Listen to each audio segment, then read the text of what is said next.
Good morning, Cheers Panthers. I'm Kamara. Welcome back to WCES. Good morning, Rhett. Good morning, Kamara. It's Wednesday, November 9th, 2022. I am Rhett and Good Morning Cheers Elementary School's official news source. Today's delicious lunch entree options include cheese lasagna with garlic breadstick or beef hot dog. Side items are fresh baby carrots and Bush's baked beans. Our flag holder today is from Miss Turner's class. At this time, please stand respectfully for the Pledge of Allegiance. This land is your land, this land is my land, from California to the New York Island. From the I pledge allegiance to the flag of the United States of America and to the republic for which it stands, one nation, under God, indivisible, with liberty and justice for all.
Hi friends, Miss Hall here with a very special week.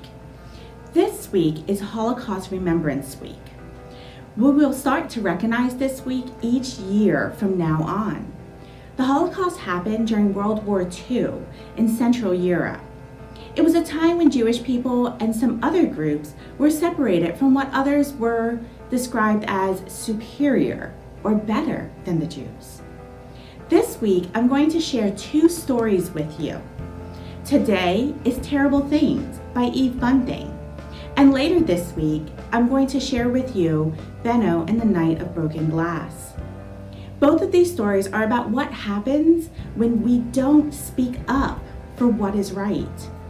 Today's story is an allegory, or a story where the animals teach us a moral lesson. Here goes. Terrible Things by Eve Bunting. The clearing in the woods was home to the small forest creatures. The birds and squirrels shared the trees. The rabbits and porcupines shared the shade beneath the trees, and the frogs and fish shared the cool brown waters of the forest pond. They were content until the day the terrible things came. Little Rabbit saw their terrible shadows before he saw them.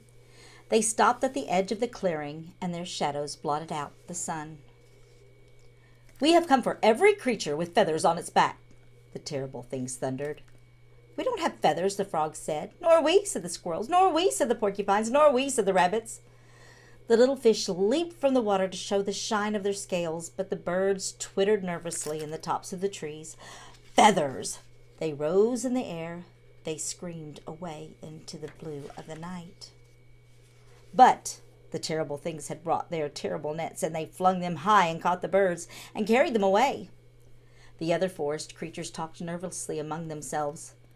"Those birds were always too noisy," old Porcupine said. "Good riddance, I say." "There's more room in the trees now," the squirrel said. "Why did the terrible things want the birds?" Little Rabbit asked. "What's wrong with feathers?" "We mustn't ask," Big Rabbit said. "The terrible things don't need a reason. Just be glad it wasn't us they wanted." Now there were no birds to sing in the clearing, but life went on almost as before, until the day the terrible things came back.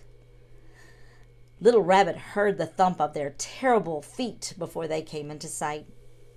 "We have come for every bushy-tailed creature who lives in the clearing," the terrible things thundered. "We have no tails," the frog says. "Nor we. Not real tails," the porcupine said.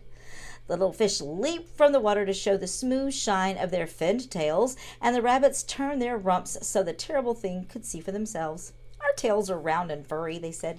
"By no means are they bushy." The squirrels chittered their fear and ran high into the treetops. But the terrible things swung their terrible nets higher than the squirrels could run, and wider than the squirrels could leap, and they caught them all and carried them away. "Those squirrels were greedy," Big Rabbit said, "always storing away things for themselves, never sharing." "But why did the terrible things take them away?" Little Rabbit asked. "Do the terrible things want the clearing for themselves?" "No, they have their own place," Big Rabbit said. "But the terrible things don't need a reason. Just mind your own business, Little Rabbit. We don't want them to get mad at us." Now there were no birds to sing or squirrels to chitter in the trees, but life in the clearing went on almost as before, until the day the terrible things came again. Little Rabbit heard the rumble of their terrible voices. "We have come for every creature that swims," the terrible things thundered. "Oh, we can't swim," the rabbit said quickly. "And we can't swim," the porcupine said. The frogs dived deep in the forest pool, and ripples spiraled like corkscrews in the dark brown water. The little fish darted this way and that in streaks of silver, but the terrible things threw their terrible nets down into the depths, and they dragged up the dripping frogs and the shimmering fish and carried them away. "Why did the terrible things take them?" Little Rabbit asked. "What did the frogs and fish do to them?" "Probably nothing," Big Rabbit said, "but the terrible things don't need a reason. Many creatures dislike frogs, lumpy, slimy things, and fish are so cold and unfriendly. They never talk to any of us." Now there were no birds to sing, no squirrels to chitter, no frogs to croak, no fish to play in the forest pool. A nervous silence filled the clearing, but life went on almost as usual, until the day the terrible things came back. Little rabbits smelled their terrible smell before they came into sight. The rabbit and porcupines looked everywhere except at each other. "We have come for every creature that sprouts quills," the terrible things thundered. The rabbits stopped quivering. "We don't have quills," they said, fluffing their soft white fur. The porcupines bristled with all their strength, but the terrible things covered them with the curl of their terrible nets, and the porcupines hung in them like flies in a spider's web as the terrible things carried them away. "Those porcupines always were bad-tempered," Big Rabbit said shakily. "Prickly, stickly things." This time Little Rabbit didn't ask why. By now he knew that the terrible things didn't need a reason.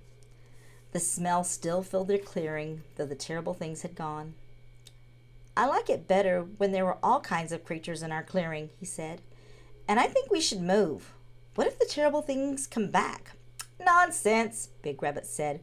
"Why should we move? This has always been our home, and the terrible things won't come back. We are the white rabbits. It couldn't happen to us." As day followed peaceful day, Little Rabbit thought Big Rabbit must be right, until the day the terrible things came back. Little Rabbit saw the terrible gleam in their terrible eyes through the forest darkness, and he smelled again the terrible smell. "We have come for any creature that is white," the terrible things thundered. "There are no white creatures here but us," Big Rabbit said. "We've come for you," the terrible things said. The rabbits scampered in every direction. "Help!" they screamed. "Somebody help!" But there was no one left to help, and the big circling nets dropped over them, and the terrible things carried them away. All but Little Rabbit, who was little enough to hide in a pile of rocks by the pond and smart enough to stay so still that the terrible things thought he was a rock himself. When they had all gone, Little Rabbit crept into the middle of the empty clearing. "I should have tried to help the other rabbits," he thought. "If only we creatures had stuck together, it could have been different." Sadly, Little Rabbit left the clearing. He'd go tell other forest creatures about the terrible things. He hoped someone would listen.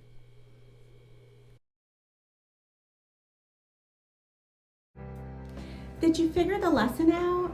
That's right. When you see something wrong being done to another person or group, speak up. If all the animals had spoken up at the very beginning, then the clearing may have been saved. Don't ignore others' bad behaviors because it isn't happening to you specifically. That was part of what allowed for so many people to be hurt and families to be torn apart during the Holocaust. Neighbors didn't speak up, but we know better now. When you can make it right, do it. That is what the Little Rabbit and history have taught us.